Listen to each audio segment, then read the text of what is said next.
Good afternoon to all of you lovely folks. We are at Memphis Community University. We are practicing AP Calculus free response questions, and today we are going to be doing the area and volume free response question that I wrote that is difficulty 9 out of 10. So this free response question is going to be difficult, of course, because we are in the big leagues by now, so we're not going to have a calculator. There's going to be a constant in our function, and so on.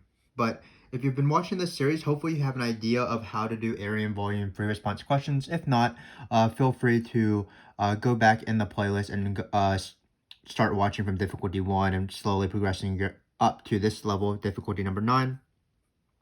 In this question, while it is a BC question, the first 3 sections are AB level questions, just a very hard variations of them. So if you want, and you are an AB, I would suggest sticking around because we can have more fun. But let's get going. Again, it's going to be pretty hard to do this free response question. There's no graph given, no calculator. The function is weird.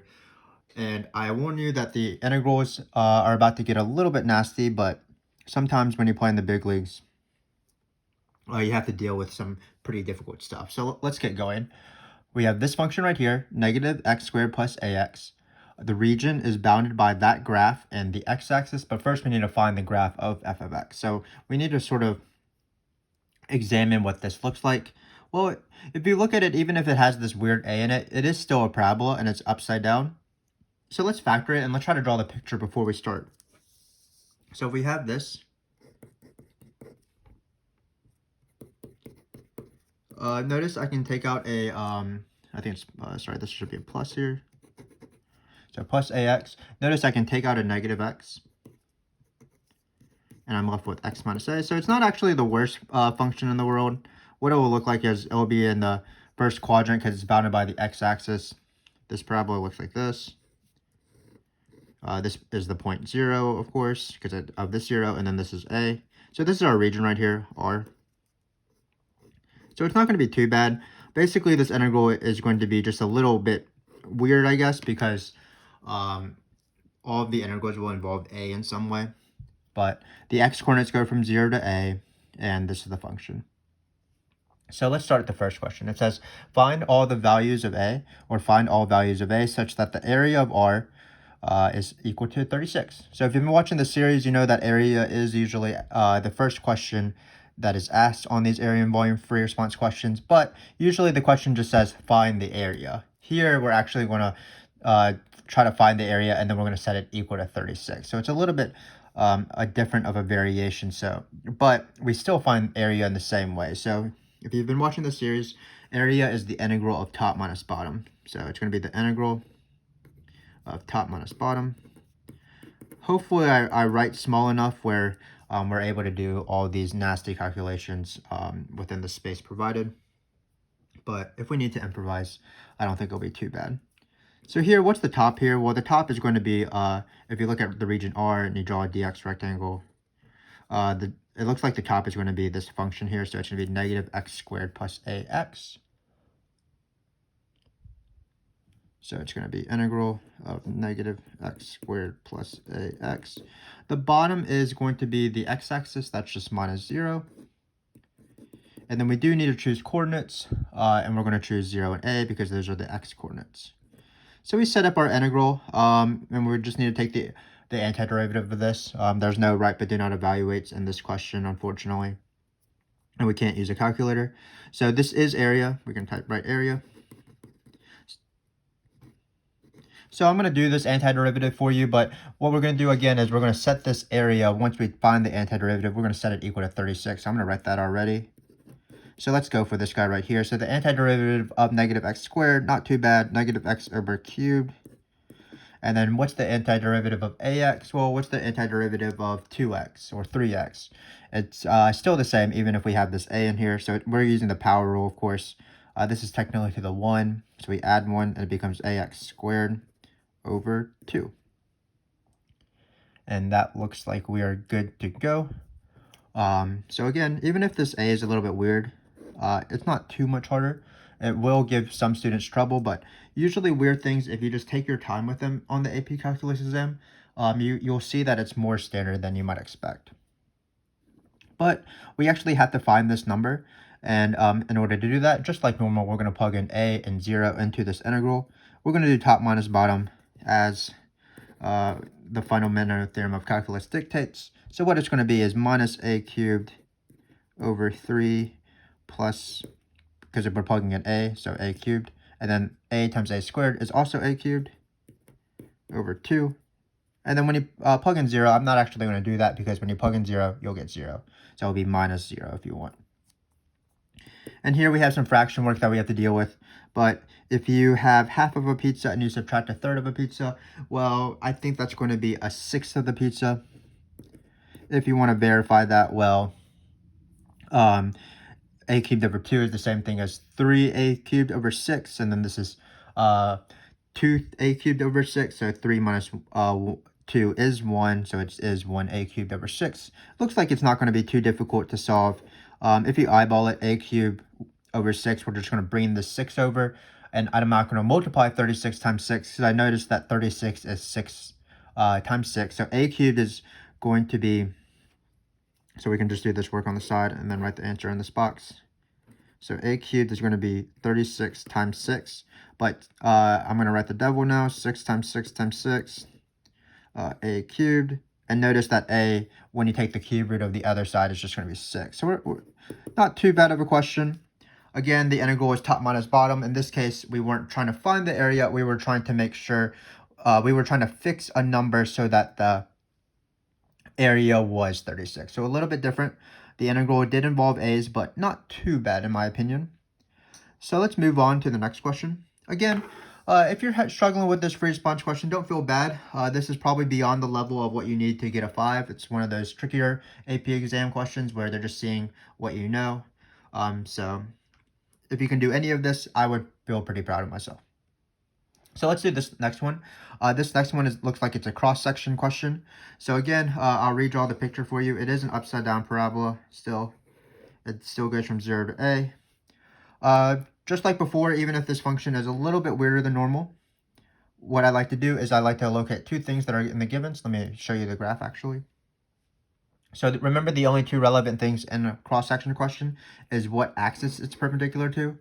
If you can't tell, that's an X. My handwriting is awful, but that is an X.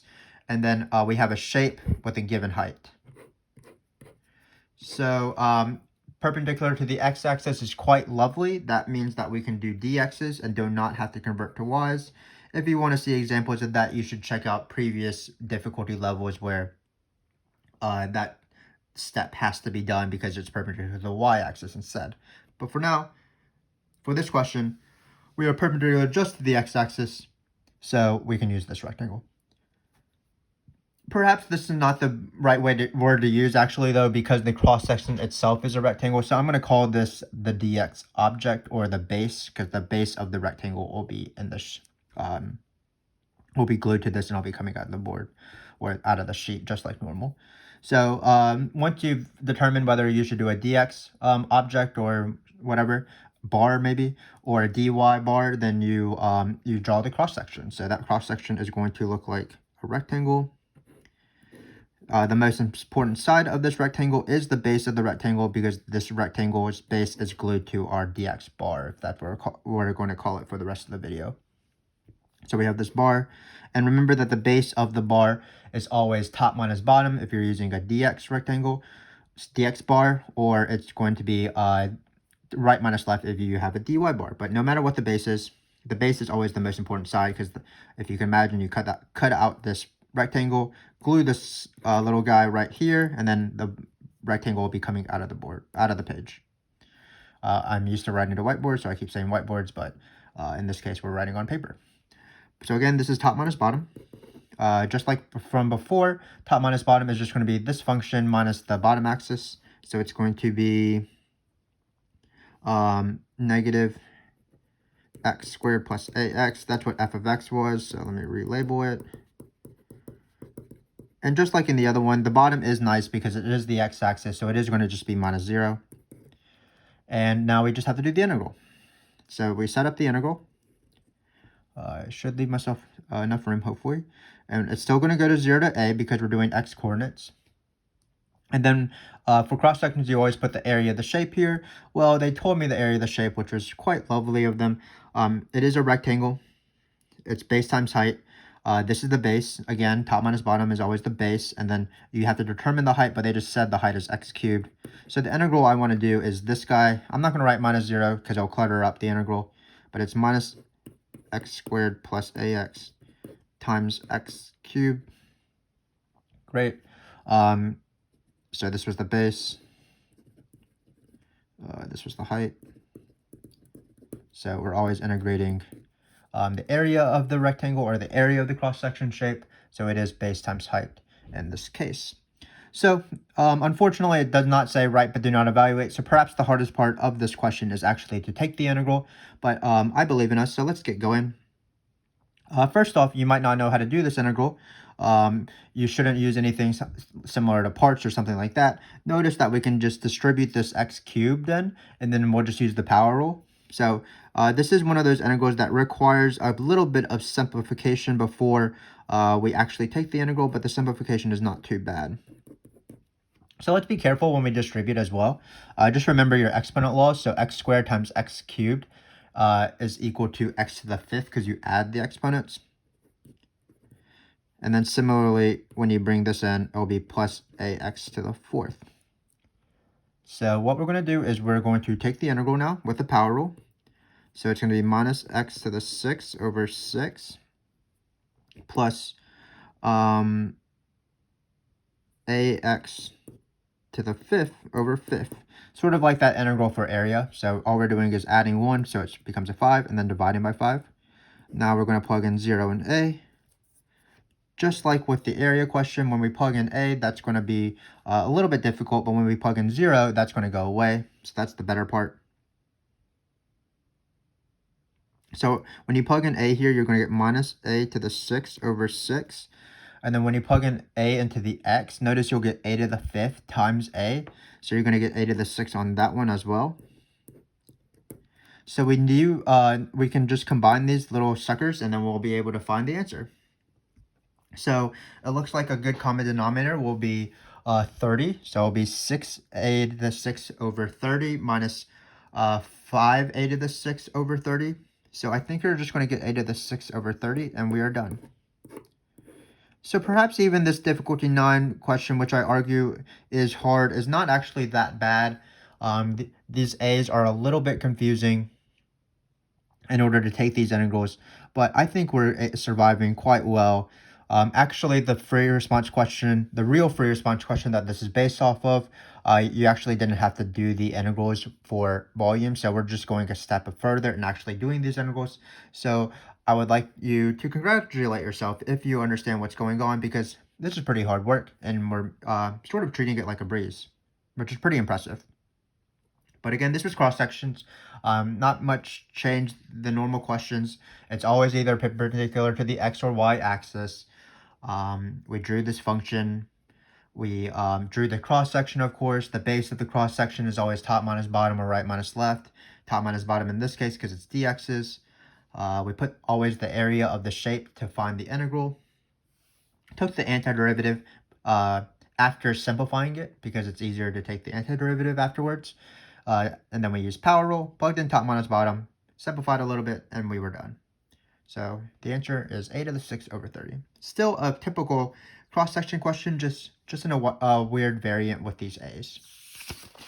So I have a second question for you. It's going to be a little bit tougher. It's going to be disk, of course, or rotations. Sort of spoil the fun. So let's draw this 0 to a. And let's draw... well, let's write out what this function is. I believe it's minus x squared plus ax. So let's do this question just like a normal rotation question, ignoring that this variant might be a little bit weird. So here we're rotating around about the x-axis. Remember, the first thing I do is determine whether I should use x's throughout the question or whether I should use y's throughout the question.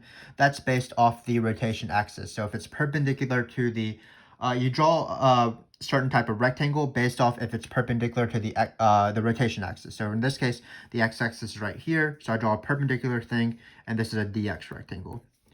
If I was unfortunately rotating around the y-axis, or for example, a vertical line like x is equal to -2, you would draw a dy rectangle, and then everything has to be in terms of y's. Again, if you want to see examples of that, check out our previous videos in this playlist with easier difficulties, but easier functions as well. Or you can check out our area and volume rotation videos as well. But let's get started. So I did spoil the fun earlier. Notice that if we chose to draw this dx rectangle, which is forced because of the rotation axis, the bottom of this rectangle, no matter where I draw it, is on the x-axis, which means that we're not dealing with washers in this case. We're actually dealing with a disk, because when you rotate this region around the x-axis, there's not going to be any empty space between the axis and the rotation axis, which means that there's not going to be a washer as the cross sections. There's not going to be inner radius and outer radius or anything like that. It's just going to be a single disk. So for this disk, what you do is you just determine the radius of the disk. So the radius of the disk is top minus bottom.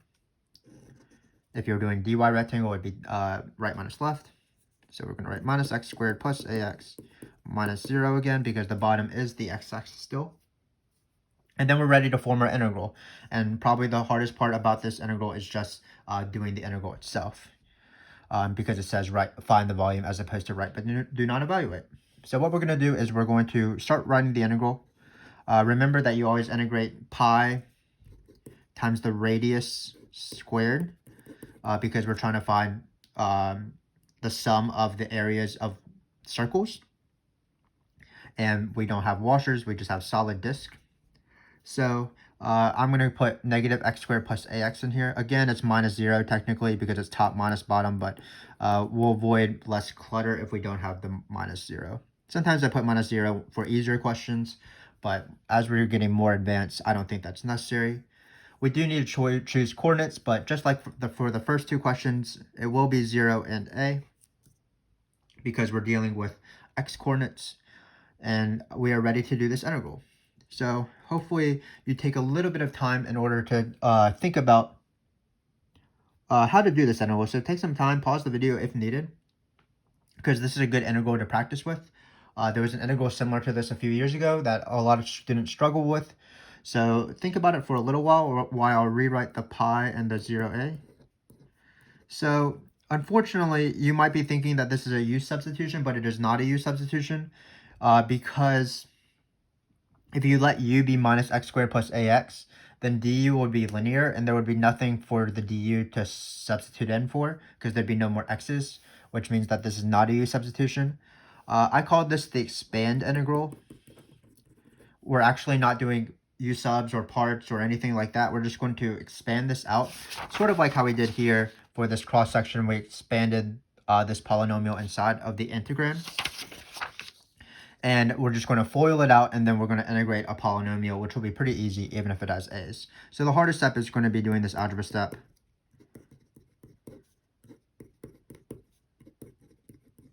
So again, we are going to try to FOIL this out. So we're going to do it in the next line to preserve space. So it is just this, I don't know what to describe it. I'm not really an Algebra 1 teacher, but I call it rainbows, I guess. So we're just drawing these rainbows. We're foiling, basically. Not the best rainbows I've ever drawn, but let's go for it. So negative x squared times negative x squared is x to the 4th. Negative x squared times ax is negative ax cubed, but we'll have two of them. One right here, one right here. Negative, what did I say? Negative ax cubed. And then finally, when ax times ax, that's plus a squared x squared.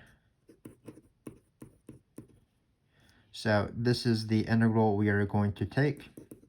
And notice that we have made progress, because now we can just take the integral. There's no product anymore with the squaring. It's just we're going to take the integral of this, this, and this separately. So let's do that. Looks like it's actually going to be pretty nice. Perhaps I was too premature when I said that these were going to be some nasty integrals. I feel like they're not too bad. Let's see if I'm right. So the integral of x to the 4th is x to the 5th over 5 using the power rule.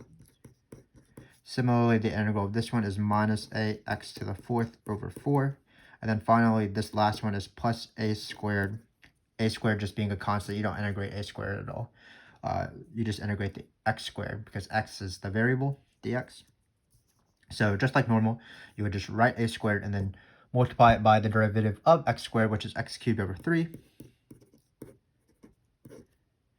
And then we're going to plug in a and 0, like normal. So we're going to write this on the side.